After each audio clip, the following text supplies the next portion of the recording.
False Messiah. A quote from God is not great, Allah is not Akbar by Christopher Hitchens. It can be equally useful and instructive to take a glimpse at the closing of religions or religious movements. The Millerites, for example, are no more, and we shall not hear again in any but the most vestigial and nostalgic way of Pan or Osiris or any of the thousands of gods who once held people in utter thrall. But I have to confess a slight sympathy that I have tried and failed to repress for Sabbatai Sevi, the most imposing of the false messiahs. In the mid-17th century, he galvanized whole Jewish communities across the Mediterranean and the Levant, whereas proclaimed to be the chosen one who would lead the exiles back to the Holy Land and begin the era of universal peace. And as far afield as Poland, Hamburg, and even Amsterdam, repudiator of Spinoza. His key to revelation was the study of Kabbalah, more recent revived and fashioned by a showbiz woman bizarrely known as Madonna, and his arrival was greeted by hysterical Jewish congregations from his home base in Smyrna to Salonika, Constantinople, and Aleppo.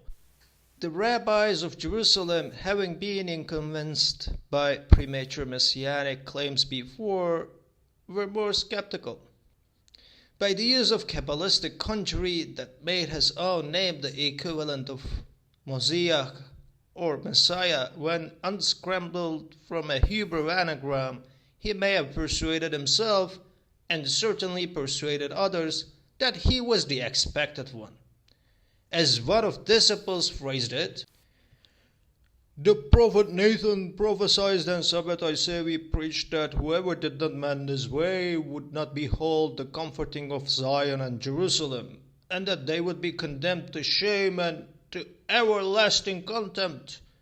And there was a repentance, the like of which has never been seen since the world was created and unto this day.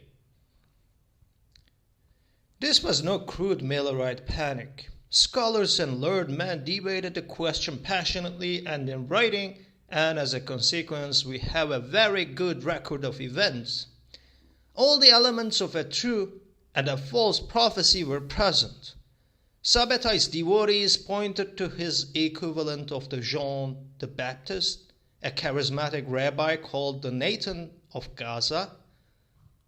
Sabbatai's enemies described him as an epileptic and a heretic, and accused him of violating the law.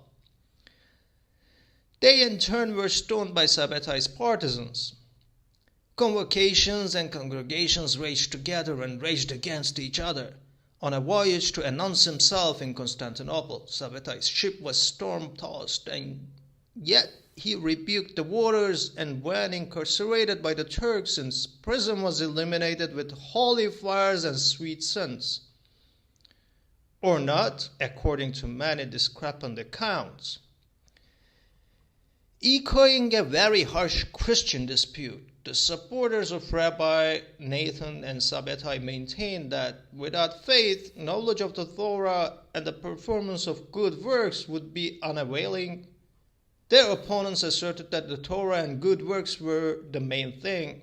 So complete in every respect was the drama that even the stubbornly anti-Sabbatai rabbis in Jerusalem at one point asked to be told if any veritable miracles or signs had been attached to the claimant who was intoxicating the Jews with joy. Men and women sold all that they had and prepared to follow him to the promised land. The Ottoman imperial authorities had a good deal of experience in dealing with civil unrest among confessional minorities at the time. They were just in the process of wresting Crete from the Venetians and behaved with much more circumspection than the Romans are supposed to have done. They understood that if Sabbatai was to claim kingdom over all kings, let alone to claim a large tract of their province in Palestine, that he was a secular challenger as well as a religious one. But when he arrived in Constantinople, all they did was to lock him up. The ulema, or Muslim religious authority, was likewise sagacious. They counseled against the execution of this turbulent subject, lest his enthused believers make a new religion. The script was almost complete when a formal disciple of Sabbatai's, one Nehemiah Kohan, came to the Grand Vizier's headquarters in Edirne and denounced his former master as a practitioner of immorality and heresy. Summoned to the Vizier's palace and allowed to make his way from prison with a procession of hymn-singing supporters, the Messiah was very bluntly asked if he would agree to a trial by ordeal. The archers of the court would use him as a target, and if heaven deflected the arrows, he would be adjudged genuine.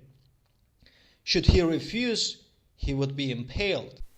If he wished to decline the choice altogether, he could affirm himself to be a true Muslim and be allowed to live. Sabbatai Sevi did what almost any ordinary mammal would have done, made the standard profession of belief in the one God and his messenger, and was awarded a sinecure. He was later deported to an almost Judean part of the empire on the Albanian-Montenegrin border, and there expired supposedly on Yom Kippur 1676 at the precise hour of the evening prayer when Moses is said to have breathed his last. His grave, much sought, has never been conclusively identified. His distraught followers immediately divided into several factions. There were those who refused to believe in his conversion or apostasy. There were those who argued that he had only become a Muslim in order to be an ever greater Messiah. There were those who felt that he had only adopted a disguise. And of course, there were those who claimed that he had risen into the heavens. His true disciples eventually adopted the doctrine of occultation, which, it may not surprise you to learn, involves the belief that the Messiah, invisible to us, has not died at all but awaits the moment when humanity will be ready for his magnificent return.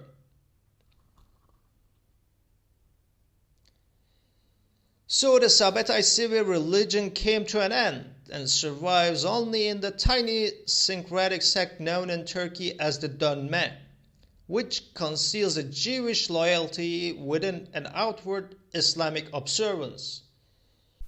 Had its founder been put to death, we should be hearing of it still, and of the elaborate mutual excommunications, stonings, and schisms that its followers would subsequently have engaged in.